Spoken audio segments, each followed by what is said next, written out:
Pleased now to be joined by Brian Boom Kelleher in the house, up in action this weekend on the Gastelum Cannoneer card. Should be a good one. Pleased to see you back up against Domingo Pilarte. Ricky Simone fight didn't go your way, but you are a finisher, man. Every time you win, it tends to be a finish. I mean, how important is that to you and your career that when it does go your way, you know, you get the crowd going and people love you for it? Yeah, no, it's been awesome to hear from the fans. I think for sure I'm a fan favorite fighter. I think the UFC likes my style of fighting.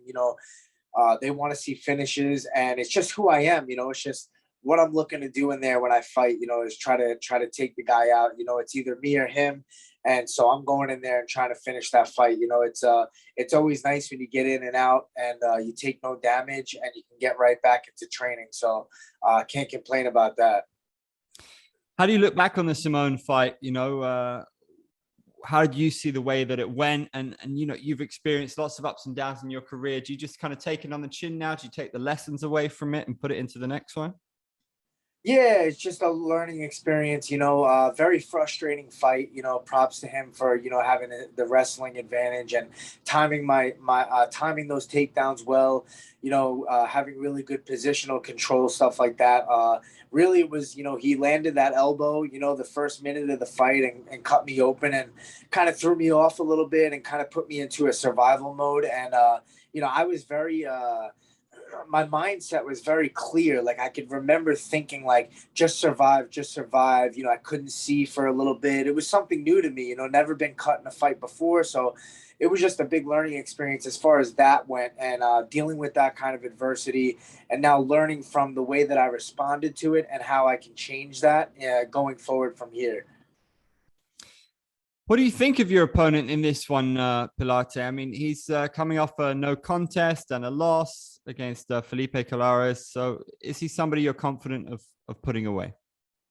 Yeah, I mean, I'm always confident I'm gonna get a finish against whoever I fight. That's just my style and who I am as a fighter. But there is challenges that present themselves with him. He's a 6 foot tall bantamweight. That's a long rangey guy. Has like 10 inches of reach on me. So there's no secret of where I need to fight this fight. I got to get inside and put the pressure on him. But that's when I fight my best. Heavy pressure, high volume boxing. Look to make him work. You know what I mean? Make him tired and then put him away.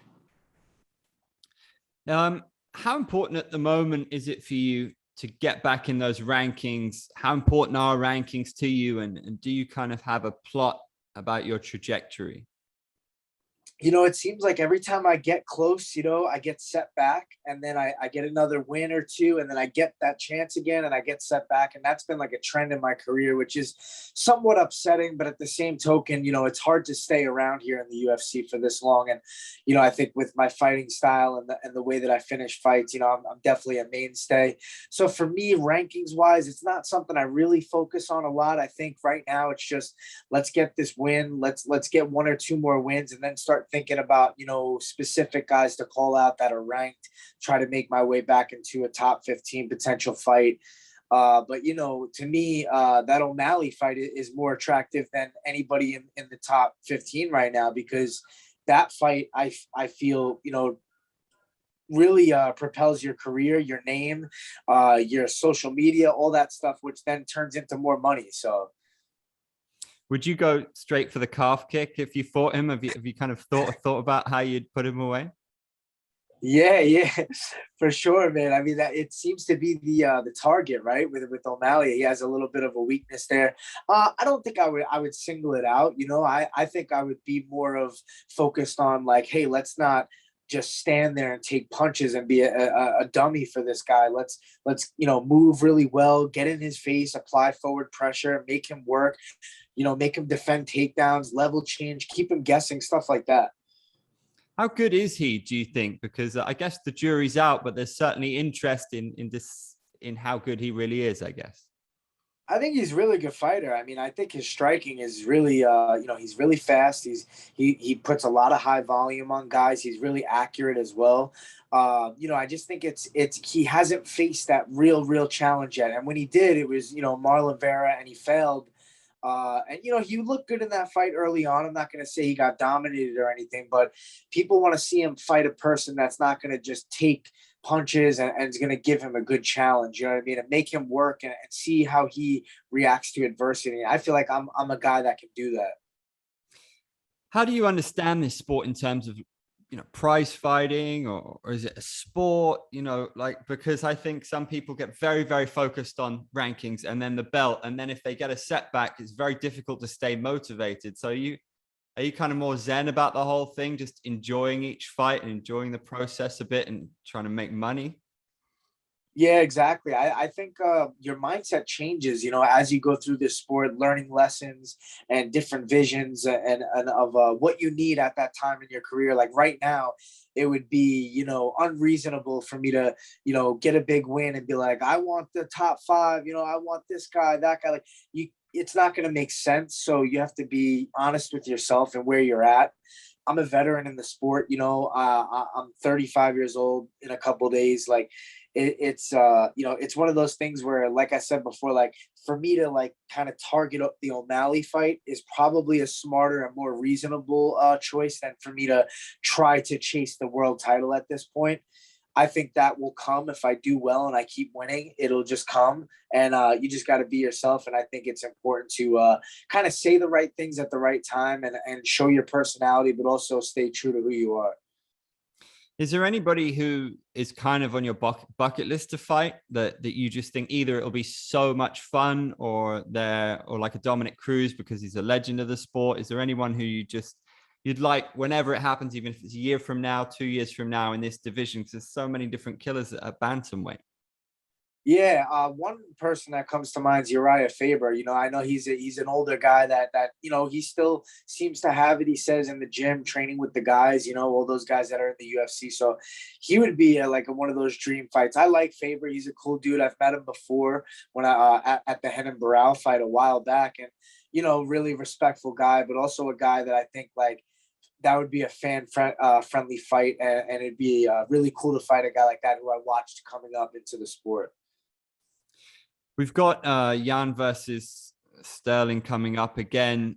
Jan looked like the first time they met that he kind of had the higher quality, and he also looked when he was holding the belt like he might be holding it for a good while. Do you see that panning out in that way, or do you think Aljo can surprise a few people? Yeah, you know, I'm a New York guy, so I got Aljo's back. I want him to win, you know, but as far as watching the last fight in you know, complete honesty, I thought Jan was getting the better of him and kind of out skilling him in certain areas, and wasn't easy to take down. And, you know, I do think Aljamain made a couple mistakes with how hard he came out early on and just kind of went for that pressure volume, so much so that it seemed to kind of tire himself out. And then, you know, Jan started to take over from there. And it really looked bad for him after that, you know, second, third round. You thought, you know, Jan might get a finish in the fourth or fifth. That's how it looked to me. I just don't know if there's enough time to really make a lot of adjustments to make that fight look a lot different. I think Jan is highly skilled. He had really nice trips in that fight. And I think it's kind of one of those fights where I think the same might happen. It might slowly start to go towards Jan as it goes on. And, you know, if Aljo, you know, takes some shots, Jan seems to hit a little bit harder as well on the feet. But Aljo's tricky. I think if he can just get a hold of him, maybe get his back or something along those lines, like he can finish anybody, you know, with that rear naked choke. But I just don't know if he could do that to Jan. You're an excellent student of the game. Who excites you the most, do you think, in any division at the moment? Who do you just think has that X factor? To me, for a while, it's been Max Holloway. I always loved watching him fight. His style, just his focus in there. He almost goes into this like this like runner's high type of look where his eyes are like wide and he's so dialed in, and you can see that the guy is like in the matrix, and that's where every fighter wants to be when they fight, you know. But unfortunately, a fight is a fight, and you can't always get there. Sometimes the trajectory of the fight doesn't play out so smoothly that you start to just escalate and and get on fire, where you're like landing everything and you're making the guy miss, and he gets there somehow a lot of the time, and it's just amazing to watch, and how much volume he puts out and how he gets better as the rounds go on. Like, it's impressive. I love watching Holloway fight. And finally, man, you're a multi-talented dude. You could definitely do the analyst thing. I know that you do music as well. Like, what do you like to do outside of the UFC? Have you got some businesses going on? What are your plans when you hang them up?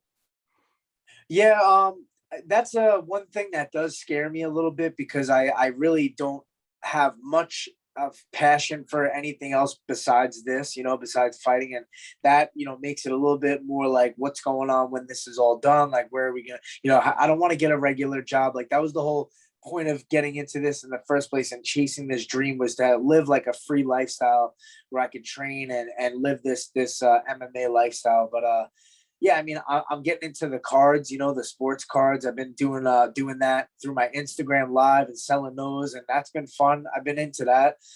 So trying to start that and get that growing, as well as, real estate would be probably the best bet as far as us as fighters making lump sums of money at a time.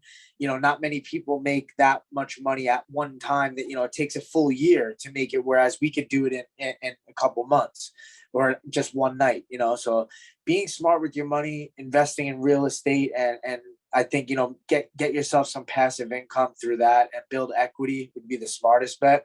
I'm just trying to avoid a regular job at all costs. Will you be speaking to Ally Quinta about that, from the New York real estate MMA connection to start a club? Might not be a bad idea. Long Island represent. I think, he's done a good job with that. So probably someone I should talk to when it comes to, looking into rental properties. But also, like you said, analyst work, something along those lines would be something I would definitely be interested in. It's one of those things where, like, you got to kind of build connections and hope that, your manager can kind of get your foot in the door. But it's hard because there's so many people that are trying to do that.